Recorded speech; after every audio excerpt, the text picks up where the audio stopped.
അസ്സലാമു അലൈക്കും വറഹ്മത്തുള്ളാഹി വബറകാത്തു. പ്രിയമുള്ള സഹോദരങ്ങളെ, നോളജ് സിറ്റി ഈ സമുദായത്തിനെ കൊള്ളയടിക്കുന്ന കേന്ദ്രമാണ് എന്ന് പറഞ്ഞാൽ അതൊരിക്കലും തെറ്റല്ല. കാരണം അതുമായി ബന്ധപ്പെട്ടിട്ടുള്ള ഒരുപാട് സാമ്പത്തികമായ ചൂഷണങ്ങളാണ് അവിടെ നടന്നുകൊണ്ടിരിക്കുന്നത്.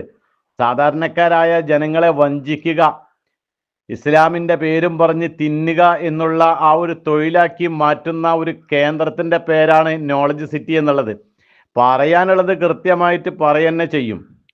അതിൻ്റെ പേരിൽ വന്നിട്ട് ചൊറിഞ്ഞിട്ടോ മാന്തിയിട്ടോ ഒന്നും കാര്യമില്ല. കാരണം ചില ആൾക്കാർക്ക് നോളജ് സിറ്റിമാട് പറയുമ്പോൾ അതിൽ നടക്കുന്ന ചൂതാട്ടത്തിനെ പറ്റി പറയുമ്പോൾ, അതിൽ നടക്കുന്ന ഷിയായിസം പറയുമ്പോൾ, ജനങ്ങളെ വഞ്ചിച്ച് കൊള്ളയടിക്കുന്നത് പറയുമ്പോൾ ചിലർക്ക് വല്ലാത്ത ചൊറിച്ചലാണ്. ചൊറിഞ്ഞിട്ട് കാര്യമൊന്നുമില്ല, പറയേണ്ടത് കൃത്യമായിട്ട് തന്നെ നമ്മൾ എന്ത് ചെയ്യും, പറയും. നിങ്ങൾ നോക്ക് പ്രിയമുള്ള സഹോദരങ്ങൾ, ഞാൻ ഒരു വീഡിയോ കാണിച്ചു തരാം നിങ്ങൾക്ക്. ഇവർ സമൂഹത്തിനെ കൊള്ളയടിക്കുകയാണ്. പല പേരും പറഞ്ഞിട്ട് പലവിധ പേരുകൾ പിന്നെ അവർ സ്വമേധയാ ഉണ്ടാക്കിയിട്ട് സാധാരണക്കാരായ ജനങ്ങളെ കൊള്ളയടിക്കുന്ന രംഗം, അതിന് ആഹ്വാനം ചെയ്യുന്ന രംഗം ഞാൻ നിങ്ങൾക്ക് വീഡിയോ കാണിച്ചു തരാം. നിങ്ങൾ ആ വീഡിയോ ഒന്ന് കണ്ടു നോക്ക്.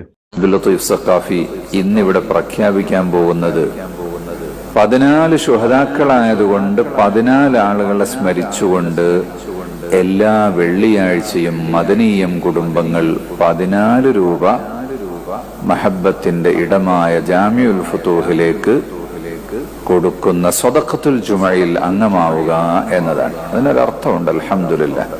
അപ്പൊ ബദരീങ്ങളോടുള്ള മഹബത്തായി മഹബത്തുർ റസൂലിന്റെ ഭാഗമായിട്ടും മദനീയത്തിന്റെ ഒരു അർത്ഥത്തിലും ചേർത്തുകൊണ്ടുള്ള ഒരു പ്രൊജക്റ്റാണ് അദ്ദേഹം ഇന്നിവിടെ പ്രഖ്യാപിക്കുന്നത്. ഇൻഷാ അല്ലാഹ് ഇന്നും മൗലിദുണ്ട്. ഇതുവരെ മൗലിദ് ഓതുകയും. എന്തിനാണ് പ്രിയമുള്ളവരെ ഈ നോളജ് സിറ്റി പടുത്തുയർത്തിയത്? ജനങ്ങളെ കൊള്ളയടിക്കാൻ. അതിന്റെ പ്രഖ്യാപനമാണ് ഇപ്പൊ നിങ്ങൾ കേട്ടത്. പലവിധ പേരുകളാണ് ഇവർ തന്നെ ഇടുക. എന്താ മഹബത്തിന്റെ ഇടം? എന്താ മഹബത്തിന്റെ ഇടം എന്ന് പറയും? തീറ്റയുടെ ഇടാണത്.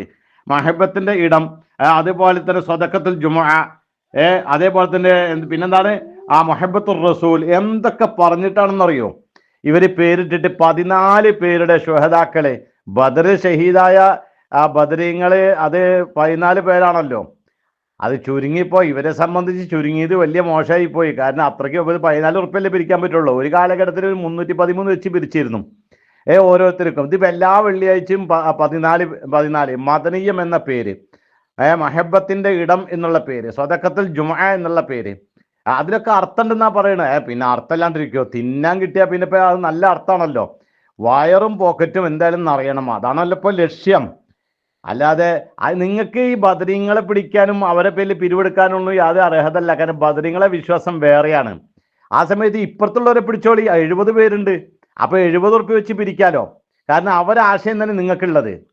അവർക്ക് അള്ളാഹുവിന് പുറമെ ലാത്ത മനാത്ത, നിങ്ങൾക്ക് അള്ളാഹുവിന് പുറമെ ബദരീങ്ങള്, സിയം അടവൂര്, അതേപോലെയുള്ള ഈ പിന്നെ ഒരുപാട് ജാറങ്ങൾ മരിച്ച് നിങ്ങൾ മഹാമാരെന്ന് പറയുന്ന ആൾക്കാരൊക്കെ നിങ്ങൾക്ക് കൂട്ടുണ്ട്. അപ്പൊ ആദർശം ശരിക്ക് കൃത്യമായിട്ട് യോജിക്കുന്നത് ഇപ്പുറത്തുള്ള പാർട്ടിയാണ്. അപ്പൊ 70 ഉറുപ്പ്യ വെച്ച് പിരിക്കുകയും ചെയ്യാം. അതോടൊപ്പം ആദർശം ഒന്നാണ്. ബദരീങ്ങൾ ആദർശം ഇപ്പൊ നിങ്ങൾ ഈ കാണിക്കുന്ന ആദർശമല്ലല്ലോ. ബദരീങ്ങൾ തൗഹീദിന്റെ വക്താക്കളാണ്, അതിനുവേണ്ടി ജീവിച്ചവരെ. ആ മഹാമാരെ നിങ്ങൾ എന്തിനാ എഴുത്തുന്നത്? നിങ്ങൾ എന്തിനാ ഈ അവഗണിക്കുന്നത്? നിങ്ങൾ എന്തിനാ അവരൊക്കെ പരിഹസിക്കുന്നത്? അവരെന്തിനാ പുച്ഛിക്കുന്നത്? അവരെ പേരിൽ പൈസ പിരിക്കുക 14 രൂപ. അത് ഒരാഴ്ചയല്ല, എല്ലാ വെള്ളിയാഴ്ച ഇതിങ്ങനെ തിന്നുക. ഒരിക്കൽ 313 വെച്ച് പിരിച്ചു എന്നാണ് അറിവ്. അപ്പൊ അതും വെച്ച് ഇങ്ങനെ പിരിക്കുക. അപ്പൊ ഓരോ വെള്ളിയാഴ്ച ഇതിങ്ങനെ മൗലിദ് ഓതലുണ്ട്, ഞങ്ങൾ തിന്നലുണ്ട്. ഇത് വലിയ അർത്ഥം ഉണ്ടെന്നാ പറയുന്നത്. പിന്നെ അർത്ഥമല്ലാതിരിക്കില്ലല്ലോ. നിങ്ങൾ എന്ത് കാട്ടിക്കൂട്ടുന്നതൊക്കെ, വാപ്പിമോനൊക്കെ കാട്ടിക്കൂട്ടുന്നതിനൊക്കെ നല്ല അർത്ഥമുണ്ട്. അതൊക്കെ സമുദായം പഠിച്ചിട്ടുണ്ട്, മനസ്സിലാക്കിയിട്ടുണ്ട്. പക്ഷെ ഇപ്പോഴും ചില ആൾക്കാർക്ക് ഇപ്പോഴും കൃത്യമായിട്ട് വിവരം കിട്ടിയിട്ടില്ല, വിവരം വന്നിട്ടില്ല. അവരിപ്പോഴും ഈ മുടിവെള്ളം കുടിച്ച് ഹാലിളകിയിട്ട് നടക്കുകയാണ്. ഇതാണ് അവസ്ഥ. പള്ളിയുടെ പേരും പറഞ്ഞ് കുറേ പിരിച്ച്, മുടിവെള്ളത്തിന്റെ പേരും മുടിയുടെ പേരും പറഞ്ഞ് അതിന്റെ വെള്ളത്തിന്റെ പിരിവ് കൊടുത്ത് അങ്ങനെ കുറെ ആൾക്കാരൊക്കെ മുടിവെള്ളം വിറ്റിട്ട് കുറെ പൈസ ഉണ്ടാക്കി. അതേപോലെ ഇപ്പൊ ബദരീങ്ങളെ വെച്ച് തിന്നുന്നൊരു അവസ്ഥയാണ്. അപ്പൊ ചുരുക്കി പറഞ്ഞാൽ ഈ സമൂഹത്തിനെ വഞ്ചിക്കാനും ചൂഷണം ചെയ്യാനുള്ള ഒരു കേന്ദ്രമാണ് നോളജ് സിറ്റി എന്നുള്ളത്. ഇതിപ്പോ ബദരീങ്ങളെ പേര് ഇനിയിപ്പോ എന്തൊക്കെ സമുദായം കാണാതിരിക്കുന്നു, ഇനിയിപ്പോ എന്തെല്ലാം കേൾക്കാതിരിക്കുന്നു, എന്തെല്ലാം കാര്യങ്ങൾ ഇപ്പോൾ അവിടെ നടക്കുന്നു. ഇതിനൊക്കെ ആരാ ഉത്തരവാദി? ഒക്കെ ഇസ്ലാമിന്റെ പേരിലാണേ. ഒക്കെ റസൂലുള്ളാഹിന്റെ പേരും പറഞ്ഞിട്ട് മഹബത്തുർ റസൂൽ എന്ന് പറഞ്ഞിട്ട് തിന്നുക, ബദരീങ്ങളെ പേരും പറഞ്ഞ് തിന്നുക, മദനീയ എന്ന് പറഞ്ഞ പേരിട്ട് തിന്നുക. ഇങ്ങനെ തീറ്റയുടെ കേന്ദ്രമായിട്ട് മാറിയിട്ടുണ്ട്. അള്ളാഹു ഇവരെ തൊട്ടൊക്കെ കാത്തു രക്ഷിക്കട്ടെ. അസ്സലാമു അലൈക്കും വറഹ്മത്തുള്ളാഹി വബറകാതുഹു.